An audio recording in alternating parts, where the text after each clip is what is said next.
ஜோதிடங்கிறது உண்மையா இல்லையா? இதுதான் மிகப்பெரிய கேள்வி. இந்த கேள்விக்கு நாம் மிக எளிமையான முறையில் பதில் சொல்லிட முடியும். உங்கள் கையில் ஒரு பேப்பர் பேனா இருந்துச்சு அப்படின்னா உடனே எடுத்துக்கோங்க. 6 அப்படிங்கிற ஒரு எண்ணை எழுதுங்க. அதாவது இந்த 6 அப்படிங்கிறத அந்த வடிவத்தை கொஞ்சம் உற்று கவனிங்க. அது ஒரு மனிதனுக்கான தலை குனிவு அப்படிங்கிற ஒரு பிம்பத்தை ஏற்படுத்தும். அதே போன்று இந்த 6ன்னு எழுதுனதை நீங்கள் அந்த எண்ணை தலைகீழாக அந்த பேப்பரை தலைகீழாக பிடித்து பாருங்கள். 9 அப்படிங்கிற ஒரு வடிவம் கிடைக்கும். ஒரு எண்ணாக அது மாறும்.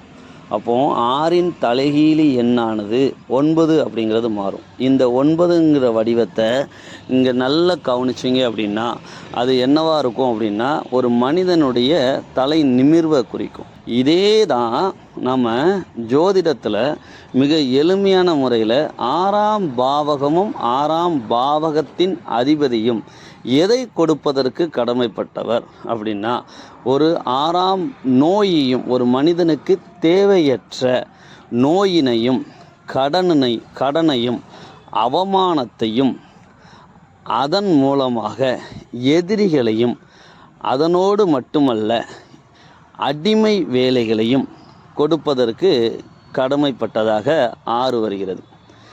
9 என்பது அந்த 9ன் வடிவம் என்பது பாக்கியமாக 6ன் தலைகீழியாக இருப்பதால் இங்கே ஜோதிடத்திலும் 9ஆம் பாவகத்தின் அதிபதியும் 9ஆம் பாவகமும் எதை குறிப்பிடுகிறது அப்படின்னா அந்த மனிதனுக்கான பாக்கியத்தையும் முழுவதுமாக தெளிவாக பார்க்கணும் அப்படின்னா ஆயுளையும் செல்வத்தையும் புகழையும் வெற்றியையும் கீர்த்தியையும் நல்ல தந்தையின் ஆதரவையும் அனைத்து செல்வங்களையும் அனுபவிக்கின்ற ஒரு மனிதனாக இந்த சமுதாயத்தில் அவனை மாற்றுவது 6ஆம் பாவகத்திற்கு நேர் தலைகீழ் மதிப்பை கொண்ட இந்த நேர் தலைகீழான ஒரு வடிவத்தை கொண்ட இந்த 9ஆம் பாக்கிய பாவகத்தின் அதிபதியாகும்.